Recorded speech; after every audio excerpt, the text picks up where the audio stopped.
what's up, everybody? Melissa Hager TV. Welcome back to my channel. I got a really fun topic for us to talk about today, something that I don't think a lot of you probably know much about, but maybe you would be interested in. So let's talk about it. Why the heck did I choose stand-up comedy? For those of you that don't know, about 4 years ago, I started a little company called The Comedy Series, and we've been doing stand-up comedy all throughout mid-Michigan, pretty nonstop. Not a lot of weekends that we have open. A few here in the summer, once in a while, because I need to do some stuff with my kids. But people are like, man, why in God's green earth did you do stand-up comedy? Now, I've always enjoyed hearing people laugh. I was definitely a clown when I was in school. I did not always do the most tasteful things to the teachers, or the pranks that I did were not always the most well received, for sure. But it was very fun for me. It was kind of addictive to get that reaction out of people. I went into sales right away after I, grew up, and it's time to get a job. So I sold indoor air filtration systems for a while, and then I ended up getting my real estate license and was having a blast doing that. I did really well at it. It took me about 6-7 years to kind of work my way up. And then you have your people that you originally were selling to. Now they're starting to upgrade, and then you have new clients, and it just all started steaming downhill real fast. By the 10-year mark of doing real estate, I definitely could sustain myself on my own. Didn't matter if I had another household income or not. Didn't matter, if I had another job or not. I could do real estate full time. And it was a blast. It was a really great time. The technology moved really fast. In real estate, you have lots of technology that you have to keep up with. And I met my now husband, and we started a family right away, and he's a truck driver. So you have to kind of weigh out your options. What are you going to do? Are you going to both be gone all the time and let other people raise your kids, or are you going to make an effort and have one of you home? In our scenario, I don't care what you do. In our scenario, we decided to have me stay home and take care of the kids. So I was a stay-at-home mom. I was a true stay-at-home mom for 6 months. I know that sounds that's as long as I could stand it. I was like, get me out of here. I just needed something to do. I had to get out of the house. So I did get out of the house. My mom surprised me. This was a really cool story. My mom surprised me with tickets to Mark Ridley's Comedy Castle, which is in Detroit, Michigan. And I was going to see my first live stand-up comedy show. Now, I had seen it on TV, and I had plenty of cassette tapes that I had listened to over the years. Bill Engvall, Here's Your Sign. I wore that baby out several times. But I didn't know you could go watch it. I didn't know it was something that you could see in person. So I was excited. And then in the meantime, so these tickets are for a show that's, a month away. In the meantime, a friend of mine was celebrating her 20th anniversary with a company, a direct sales company that she had worked her way up to doing really, really well in the company. And it was her 20th anniversary with the company. And she was having a party at her mom's bar. And she's like, hey, what do you think about roasting me at this party? And I was like, oh, I would love to. That would be so much fun. So that was the plan. I was going to go and just do a 10-minute ordeal and roast her. Well, the more I started working on some topics, now I had no idea how to write jokes. I had no idea how to compose material. I had no professional training whatsoever. I was just being studious, and I knew that if I sat down and prepared something, it was going to go far better than me just being a dork and trying to wing it. Not that there's anything wrong with that. I know some people do it, but if you're prepared, you're obviously going to perform better. So I was preparing, and the more I kept writing and saying it out loud and writing more and saying it out loud, it got funnier and funnier. And then I started thinking of other topics. Other things came up about getting married and having kids. And we had a presidential election that year. And I just started thinking what if I could just try stand-up comedy? I would like to try it. So I went back to my friend and I was like, hey, what do you think if I take a little extra time and do some stand up? And she's like, yeah, that would be awesome. That would be perfect. So then we ended up making a ticket. It was a $10 ticketed event. I don't know why we did that. We sold 100 tickets in like 3 days. Now, and it says headlining Melissa Hager. I have never done comedy before, ever. I could literally fall on my face. I could embarrass myself in front of all my friends and family. I am terrified. Terrified. So I go with my mom. Now it's time. That show hasn't happened yet, but it is time to go see stand up comedy. I go to that comedy show with my mom. Wow. That was incredible. We had so much fun. I remember laughing so hard where we were seated in the showroom. There was a pole, like a metal pole behind me that went to the ceiling. And I was laughing so hard I kept like hitting my head on that pole at Mark Ridley's Comedy Castle. And just, I don't know the last time I had laughed that hard outside of like being silly and drinking with my friends.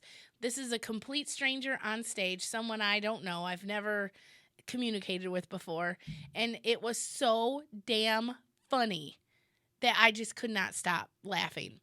So after the show, we got to meet the comics. That was really cool. Shake their hands, tell them great job. I ended up talking with one of the comics. We exchanged emails, and I said, hey, I want to like bring this to our area. I think this would be great. And he's like, oh yeah, have you ever done comedy before? I said, no, my first show is in a couple weeks though. He's like, your first show? I said, yeah, my first show. Like I'm gonna, he's like, well, who's in the show with you? I said, no, it's just me. Nobody else. He's like, you've never done stand up before and you're doing stand up for the first time in front of a full room. Are you crazy? And I was like, yeah, I think I am.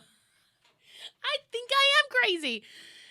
He's like, all right, well, let me know how that goes. So I did the show. I think I probably did 4 Jaeger bombs before.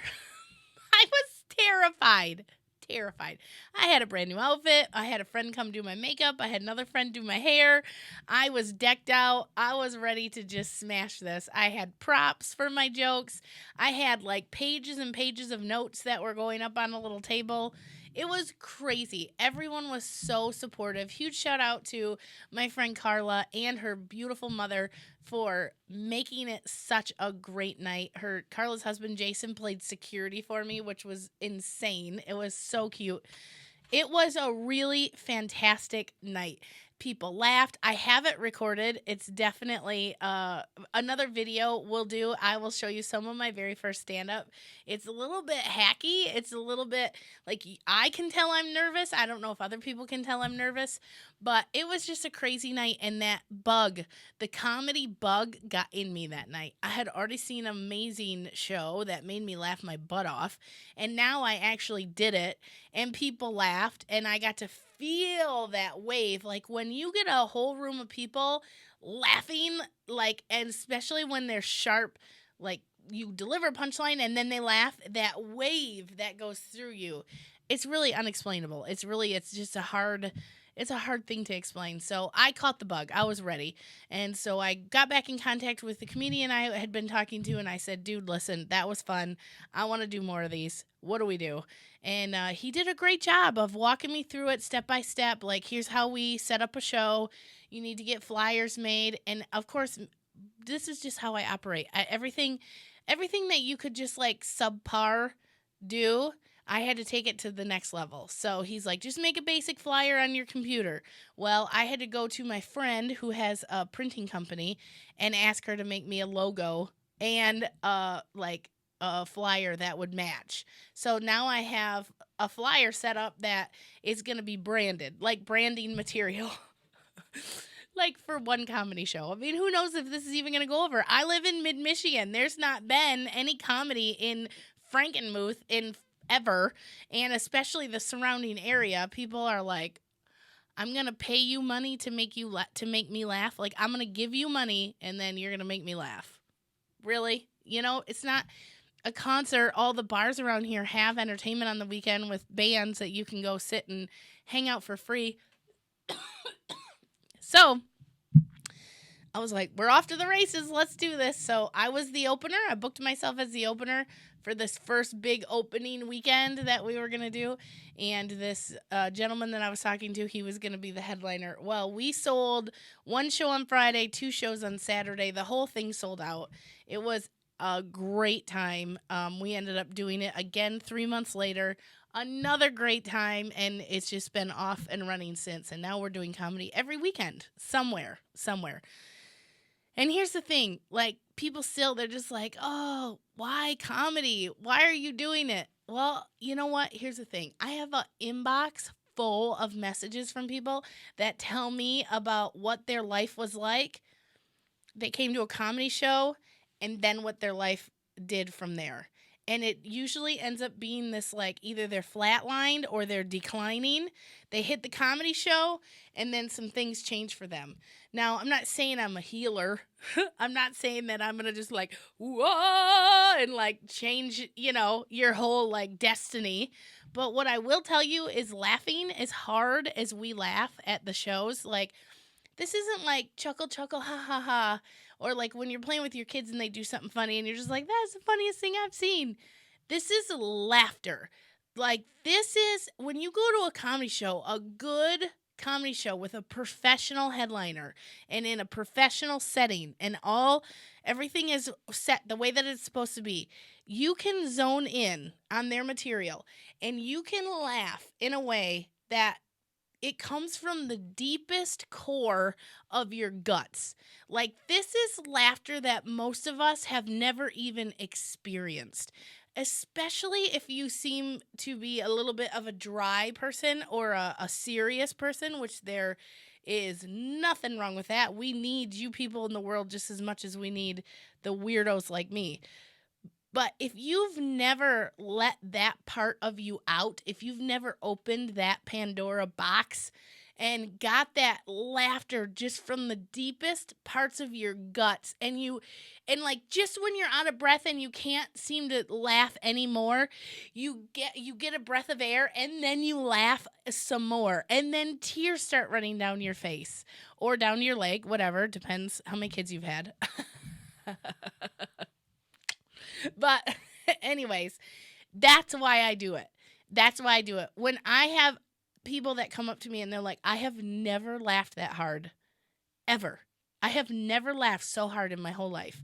Or people will tell me that they've been having a hard time finding something fun to do for a date night. I mean, there's most husbands and wives, or husbands and husbands, or wives and wives, whatever, boyfriend, girlfriend, whatever you are, whoever you're with, it's hard to find a decent date night. Now, I live in a nice little tourist town, which is actually fantastic at bringing people to town, but it seems to lean a little bit more towards family traditional things in this town to do.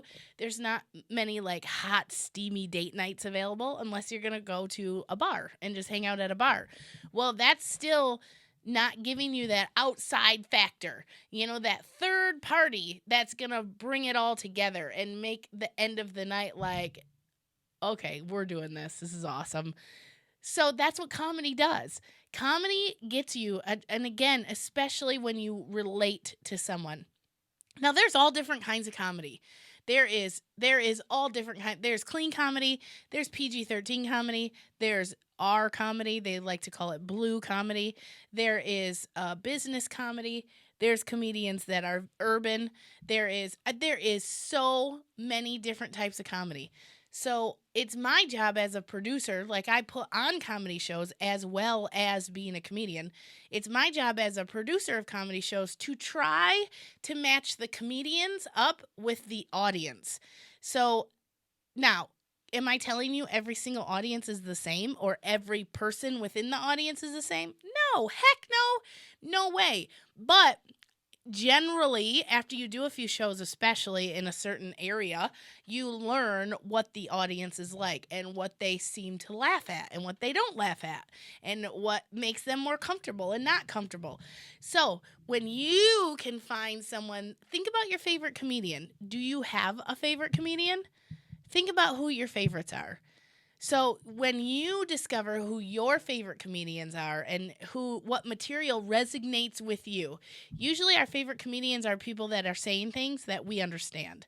So it's material that makes us laugh, and it's also relatable to our own life. So something they're going through is something we've been through, or it's something that we're going to be going through, or we went through it in a different way, and now hearing their cut of it is hilarious. So that's what you need to find. You got to find the comedians that you relate to. I mean, I can laugh at just about any comedian. I'm kind of a comedy whore. I'm not really very picky because I love to laugh so much. Like, doing comedy is selfish for me. It's selfish because I love laughing. So I open, or I MC, or I feature, and then I get to sit and watch the rest of the show. The headliner go up there, and for 45, 50 minutes straight, I get to listen to these amazing, well thought out cut jokes that excuse me, I'm getting so excited I'm getting a tickle in my throat. Means I need to go tell some comedy. You know how they say, like, when your palms are itchy, someone's thinking of you? Well, when a comedian gets a tickle in their throat, it means they need to go out and do some comedy. I literally just made that up, so maybe that's not the case. I don't know. Anyways, you have got to find some comedians that you relate with. Go out and watch some stand-up. Google comedy in your area. Google search stand-up comedians and then search towns around you. I promise you can find some comedy shows.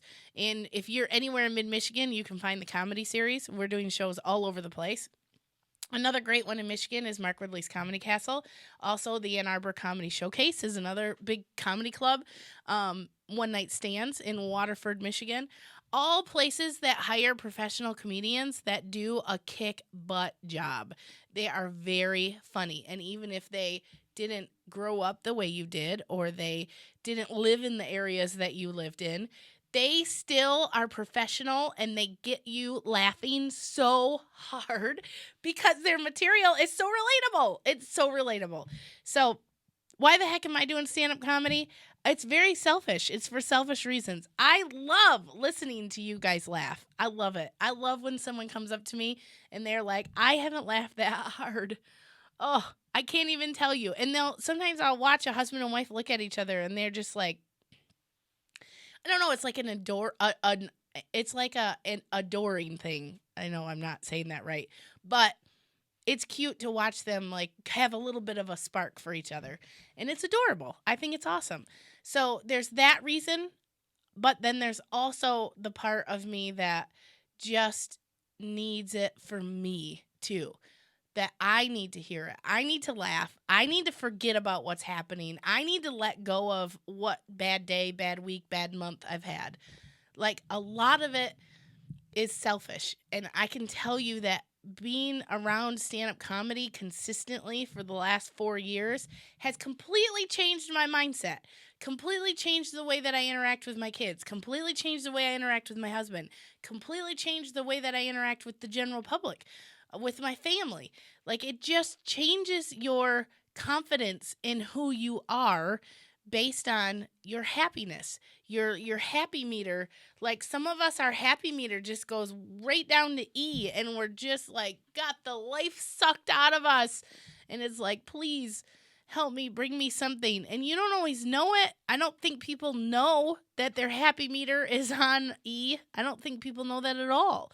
But once your happy meter can like stay in that green, in that area that you're at least half full or more, god dang it, it's so good. It is so good. So that is why I do stand-up comedy and why I think comedy is important for everybody.